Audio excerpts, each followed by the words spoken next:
I've always been disliked, yet I endured because I am a mother. As a mother, I believed it was my duty to protect my child until they became independent. Who are you? What? So, on this day, as Sam graduated from high school, I left my family. I had been trying so hard. No matter how much I was disliked, no matter how much I was resented, I kept telling myself it's because I'm a mother, a wife, that I have the duty to protect my child. But those days are over, and now I'm free from my family. It seems like Sam, on the other end of the phone, is stunned. This is the first time I've ever fought back after being constantly criticized, so he must be wondering what to do. But it doesn't matter anymore, because we are no longer a family. My name is Mia, a 45-year-old housewife. I live with my husband Luke and our son Sam. Sam is 18 and graduating high school this year. Normally, this should be a cause for celebration, but I couldn't bring myself to be genuinely happy. The reason was Sam's attitude. "Hey, where's my shirt? You didn't steal it, did you?" One day, while I was folding laundry in the living room, Sam approached me with these words. I found his shirt in the basket. "I'm sorry, here you go." When I handed it over, Sam snatched it as if showing anger. "You're really inefficient. Can't you put the shirt in my room while I'm sleeping? Don't make me ask for it." "I'm sorry. I just brought it." His aggressive words tore at my heart. I could do nothing but apologize without any rebuttal. Satisfied with my response, he warned, "If you make me angry again, I won't forgive you next time. I'll kick you out of the family." And with that, he returned to his room. Sam's bad attitude started 13 years ago when he was only 5. One day, he suddenly started using foul language towards me. "That's not a nice word." "Let's try to change that," I said. But Sam's tone only got worse over time. "Sam is a boy. It's just a phase. I went through it too," Luke would say when I consulted him. Indeed, boys sometimes mimic the slightly villainous characters they see in cartoons. So I decided to monitor and occasionally correct him without being too harsh. But as a result, Sam's behavior only worsened. Before I knew it, hearing "thank you" became rarer than his shouts. Having a decent conversation as a family became impossible. Time passed, and now Sam is 18. I learned from eavesdropping on a conversation between Sam and Luke 3 days ago that he's planning to go to college after high school graduation. He didn't consult me about his future plans at all, but Sam seemed to rely on Luke. Sam and Luke always got along well, often going out together. Maybe it's easier for men to talk to each other. I too wanted to be treated as a family member by Sam. I always wanted to live like a proper family. The fact that I couldn't was so painful, like my heart was tearing apart. It wasn't just Sam who pushed me away. Luke also despised me. "Mia, you're really stupid. Look, there's dust over there. Can't you do your job as a housewife properly?" Ever since Sam's attitude worsened 13 years ago, Luke's behavior towards me also became harsh.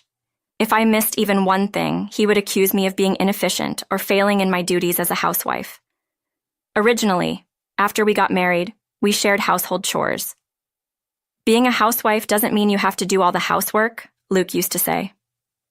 After Sam was born, I realized how hard parenting was. There were far more times when things didn't go as planned, and I felt terribly down. Initially, Luke was active in parenting, but gradually he stopped intervening and even stopped helping with household chores. Talking to him meant facing implications that I wasn't trying hard enough. So consulting Luke never cleared my feelings. "You can't even clean properly? Really, you haven't grown at all as a wife over the years. Do you lack learning ability?" I'm sorry. I'll try harder. Please forgive me." "Even though you say you'll try, you never improve. That's why you get scolded." Luke's words weighed heavily on my heart.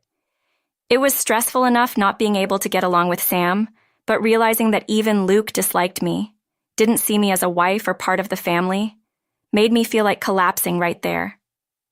I endured it for 13 years, no matter how close to breaking I felt. I was a mother, a wife.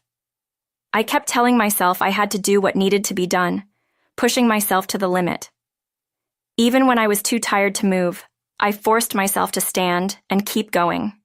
If I didn't, I feared I would truly become incapable of doing anything, and become unnecessary to Luke and Sam.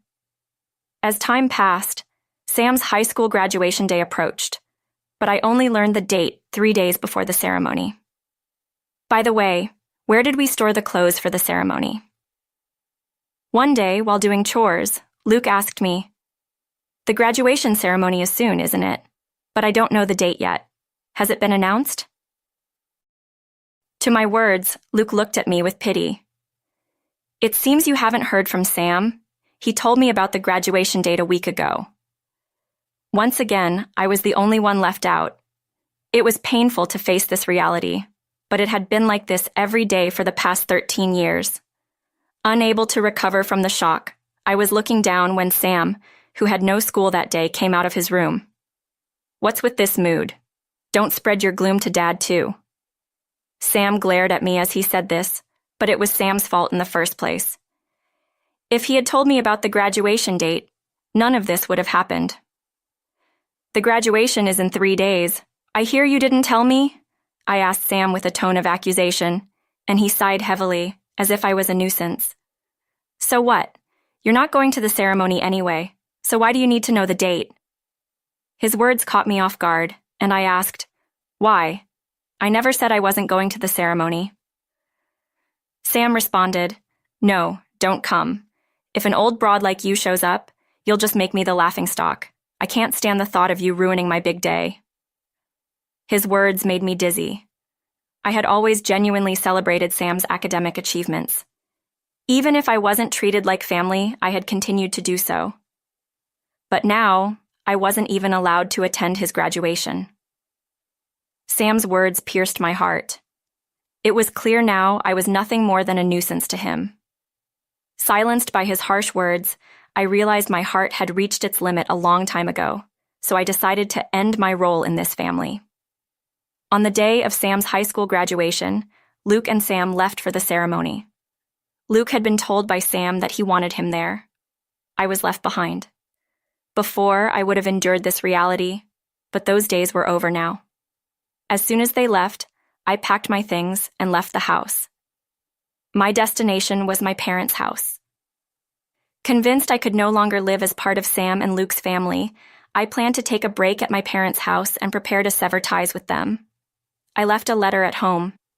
It mentioned considering a divorce, wanting to cut ties and live alone, and desiring to discuss the details through a lawyer. Finding a reliable lawyer in 3 days was extremely challenging. There were many other things I had to do, like preparing to sell the house. The house we lived in was actually inherited from my father.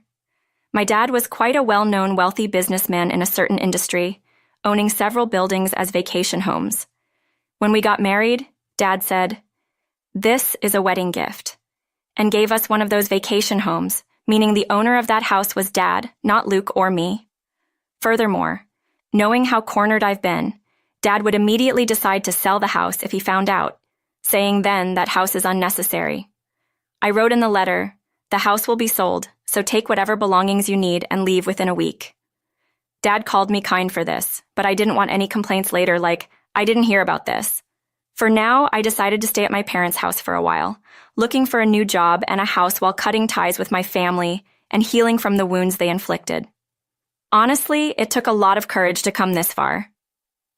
I think I could make this decision because Dad, upon hearing the story, got red in the face and angrily said, "How dare they treat you like that?" I realized again how much I owed to Dad. After such a day, I was relaxing at my parents' house when my mobile phone indicated an incoming call. I had a good idea who it was from, but I checked anyway, and sure enough, it was Sam. Maybe he called about my absence and the letter.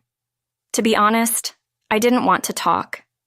I had spent too much time being treated as less than family. I wasn't generous enough to deal with Sam anymore, but I needed to settle the past.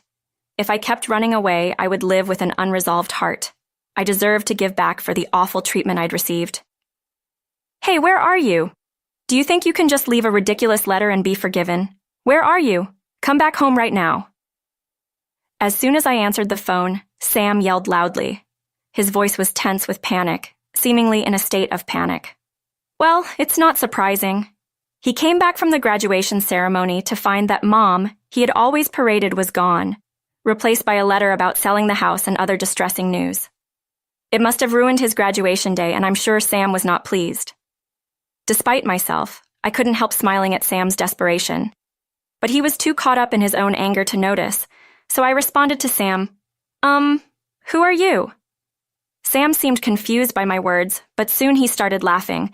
Poor acting, trying to trap me like this. Bad news. I don't think it'll work. Stop pretending. You can't even live without relying on family. His words were unpleasant, but I noticed a slight tremble in his voice. Sam was also out of his depth. He was trying to blame, criticize, and panic me into coming back. Realizing this, I decided to respond calmly. I don't have a family, though. Oh, I have parents and a brother, right?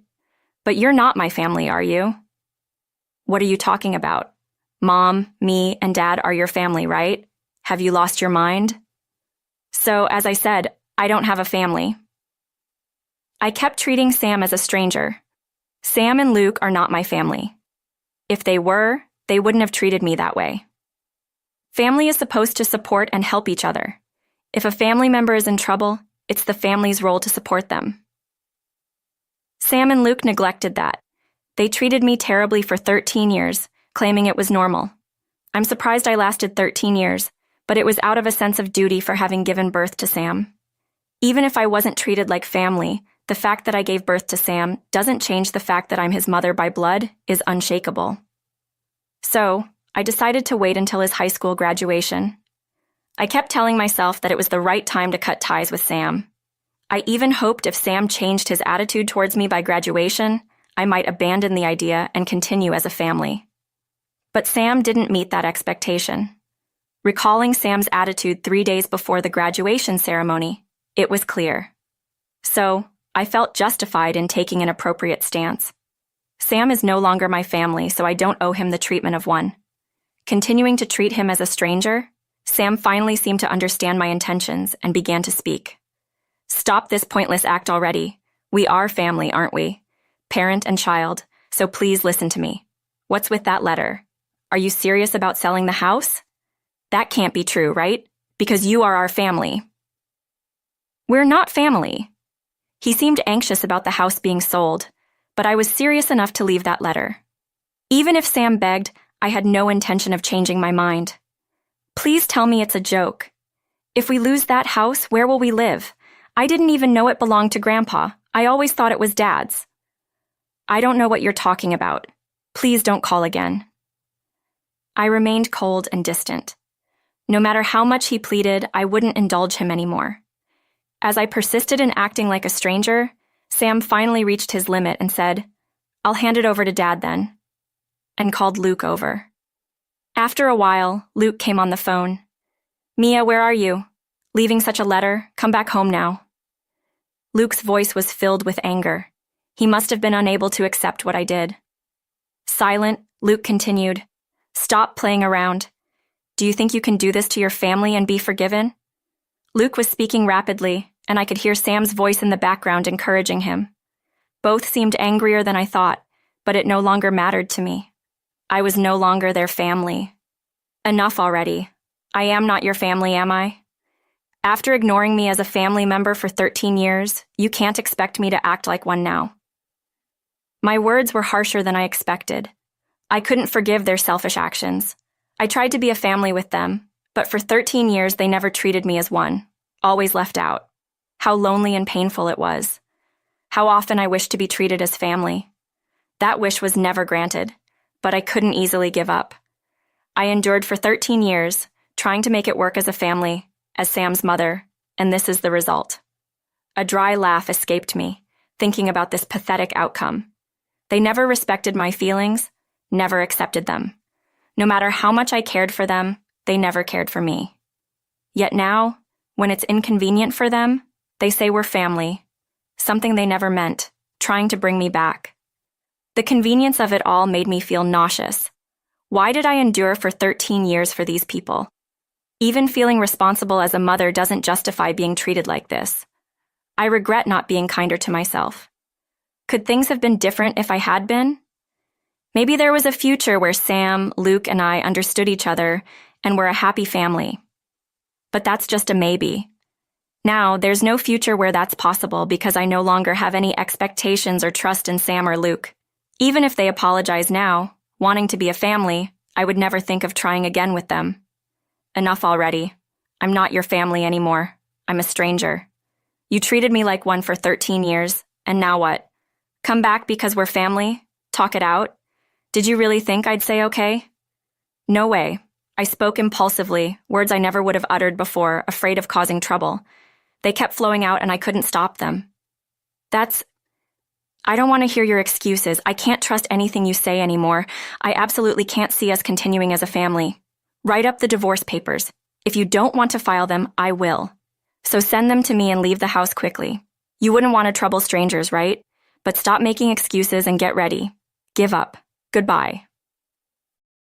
I cut off Luke even as he tried to say something because I didn't want to hear anything from Luke or Sam anymore. After saying what I wanted, I hung up the phone. Luke was saying, "Wait," but I ignored him. Then I blocked all calls from Luke and Sam, ignoring their persistent attempts to contact me. Even the home phone rang, but with my parents' permission, I made sure no calls from Luke or Sam could come through. Thus, I finally managed to cut ties with the family that had made my life miserable for 13 years. They tried to reach me through friends, but I kept hiding, avoiding any contact with them. Eventually, the divorce from Luke was finalized. Despite his repeated pleas of not wanting a divorce, he signed the papers without resistance when it came to court. The house, being Dad's property, was sold, and they had to leave. A friend told me that after the incident with me, they started fighting incessantly. Luke couldn't manage finances, leading to Sam's college fees being unpaid, and Sam had to give up his academic path and start working.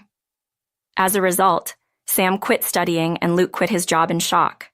They now live in an old apartment, seemingly withdrawn. They're still looking for me, but I have no intention of ever showing my face to them again. Meanwhile, I found a job and moved out of my parents' house. Having experience as an office clerk before marriage, I managed well in my new job. Soon after, I found a new place, thanked my parents who had helped me so much, and moved out. It's a room in an apartment not too far from my parents' house. In my new home, I'm living happily now. Frankly, having no good memories of my family, I think I don't need anything like a family for a while. Being alone in this day and age is perfectly fine, so I plan to live a relaxed